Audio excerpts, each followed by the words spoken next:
حضرت سعد بن معاذ فرمایا یا رسول اللہ جیسے اضطراب ہو گیا، لوگ بھج نٹھ گئے میدان او چو غلطی پاروں، تے میں بھی اپنی جان بچاؤں تریا آؤں، میں ویکھیا کہ حضرت انس بن نضر جڑے سے کافراں نوں ترے جاندے، اے بھی صحیح بخاری۔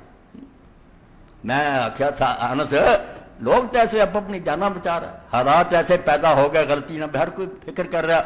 انہاں آخیا سعد اے وہ نظر آؤں ہی نا انی لا اجد ریح الجنہ، رب جانتا ہے کہ مینوں جنت دی خوشبو ادھر آؤں، میں کوئی نہیں ہٹنا، میں ادھر ہی جانا جدھر دشمن ہے، جنت دی خوشبو آ رہی۔ اور حضرت سعد پھر غمگین ہو کے فرماؤں یا رسول اللہ میں نہ کر سکیا جڑا سعد اس انس بن نضر نے کیا، مینوں پچھتاوا ہوں۔ اور بعد 80 تو زیادہ زخم نیزیاں تلواراں پرچیاں دے جسم تے پائے گئے کہ نک کن بھی کٹ کے وہ حلیہ بگاڑتا۔ بہن نے کنگڑی دی پور تو پہچانیا بھی میرا بھرا انس بن نضر ہے۔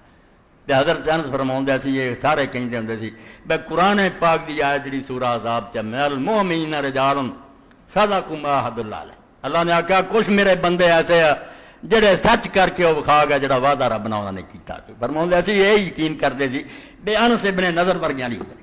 کیوں اتریا؟ موت محبوب کر، اللہ کے رسول نے ایسے مناظر بیان کیتے شوق پیدا ہو۔ کسی نے موت نو ڈراؤنی شاید نہیں سمجھا، کسی نے بیوہ کا خیال نہیں آیا، نہ میں رب وارث جس طرح